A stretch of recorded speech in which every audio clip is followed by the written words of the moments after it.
बिस्मिल्लाहिर्रहमानिर्रहीम। अस्सलाम वालेकुम। उम्मीद करती हूँ कि आप सब खैरियत से होंगे। अल्लाह से दुआ है कि वो हम सबको अपने अपने घरों में खुश और आबाद रखे, आमीन।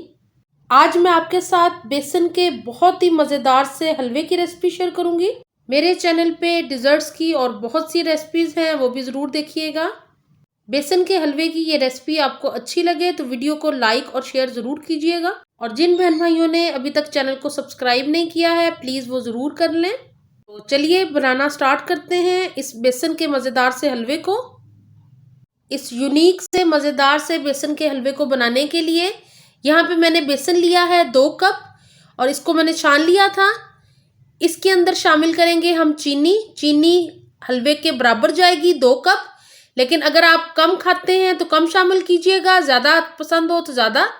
यहाँ पे मैंने 1 अंडा लिया जिसको मैंने फेंट लिया है। इसके अलावा इसके अंदर जाएगा तकरीबन 2.5 कप दूध। 1 कप इसके अंदर जाएगा देसी घी का। आप इसको बनास्पति या ऑयल में बना सकते हैं, लेकिन देसी घी में इसका ज़्यादा अच्छा टेस्ट आएगा। 1 टीस्पून वनीला एसेंस शामिल करेंगे और यहाँ पे कुछ कटे हुए बादाम, पिस्ता और किशमिश लिए हैं मैंने। ये हम हलवे के अंदर इस्तेमाल करेंगे और गार्निश के लिए। सबसे पहले मैं पैन के अंदर देसी घी शामिल कर रही हूँ।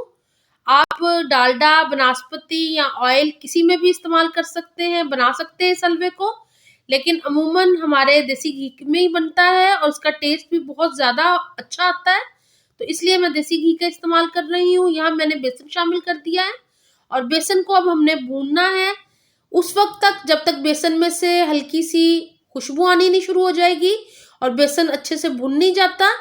तो यहाँ पे मैं इसको अब भूनती हूँ हल्की आंच के ऊपर। तेज़ आंच पे बिल्कुल नहीं भूनना वरना बेसन जल जाएगा। तो हल्की आंच पे इसको हम भूनेंगे तकरीबन 4 से 5 मिनट के लिए। तो यहाँ पे बेसन मैं भून रही हूँ। तकरीबन 4 से 5 मिनट हो गए हैं और बेसन बहुत अच्छे से भुन गया है और आप देख रहे होंगे कि इसका कलर भी चेंज होना शुरू हो गया है। तो अब हम इसके अंदर शामिल करेंगे बाकी की चीज़ें। तो यहाँ पे बेसन हमारा भुन चुका है। आप देख रहे हैं कि दाना दाना उसका बनना स्टार्ट हो गया है। इसका मतलब है बेसन हमारा मुकम्मल तौर पे भुन चुका है, ये देखें आप। और अब इसके अंदर मैं सबसे पहले शामिल करूँगी चीनी।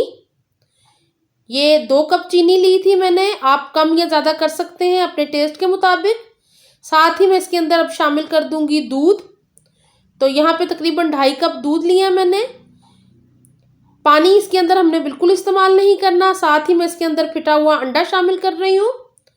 और आप देख रहे होंगे कि थोड़ी सी डिफरेंट रेसिपी है ये, लेकिन इस रेसिपी को जब आप तैयार करेंगे और इस हलवे को खाएंगे तो आपको बहुत ही लजीज लगेगा। यहाँ पे मैं 1 टीस्पून वनीला एसेंस भी शामिल कर दिया है। इसके अंदर हम इलायची पाउडर बिल्कुल नहीं इस्तेमाल कर रहे। वनीला एसेंस की ही बहुत ही प्यारी सी खुशबू आएगी और बहुत ही प्यारा फ्लेवर होगा। तो अब बेसन को भून लेते हैं हम जब तक ये गाढ़ा नहीं होना शुरू हो जाता। तकरीबन 4 से 5 मिनट लगेंगे इसको। और अब मैं मुसलसल बेसन को भून रही हूँ ताकि इसके अंदर गुठलियाँ ना बने। चम्मच हिलाते रहना। यहाँ बेसन गाढ़ा होना शुरू हो गया है, आप देख रहे हैं स्टेज पे। और अब मुसलसल चम्मच हिलाना है ताकि बेसन अच्छे से भुन जाए। साइडें छोड़ना शुरू हो गया है बेसन, इसको मुसलसल हिलाते रहना है। हल्की आंच मैंने की हुई है। यहाँ पे बेसन इकट्ठा हो गया है। अब मैं इसके अंदर शामिल कर रही हूँ कटे हुए बादाम, थोड़े से कटे हुए मैं पिस्ते शामिल करूँगी और किशमिश। तो यहाँ आपकी अपनी मर्ज़ी है, आप जितना ज़्यादा मेवा शामिल करना चाहें, आप इसके अंदर और ड्राई फ्रूट शामिल करना चाहें वो भी कर सकते हैं, आपकी अपनी पसंद पे है। तो यहाँ पे मैंने किशमिश, बादाम और पिस्ता शामिल किया है और अब इसको मैं मुसलसल भूनती जा रही हूँ हल्की आंच के ऊपर। तेज़ आंच पे बिल्कुल नहीं भूनना जब तक ये मुकम्मल अच्छी तरह भुन नहीं जाता। यहाँ पे बेसन का हलवा हमारा बनके बिल्कुल तैयार हो गया है और बहुत ही मज़े का लग रहा है। अब मैं इसको डिश आउट करूँगी और साथ इसके थोड़ी सी गार्निश करेंगे ड्राई फ्रूट से। यहाँ पे मैंने बेसन के हलवे को डिश आउट कर लिया है और अब मैं थोड़े से कटे हुए बादाम और पिस्ते के साथ इसकी गार्निश कर रही हूँ। अपने खानों को हमेशा खूबसूरत बनाएं डिशेस को, ताकि खाने वाले भी खुश हों और आपको भी खुशी मिले। मुझे उम्मीद है कि आपको बेसन के इस हलवे की रेसिपी अच्छी लगी होगी। वीडियो अच्छी लगे तो वीडियो को ज़्यादा से ज़्यादा लाइक्स ज़रूर दीजिएगा, शेयर करना बिल्कुल ना भूलिएगा।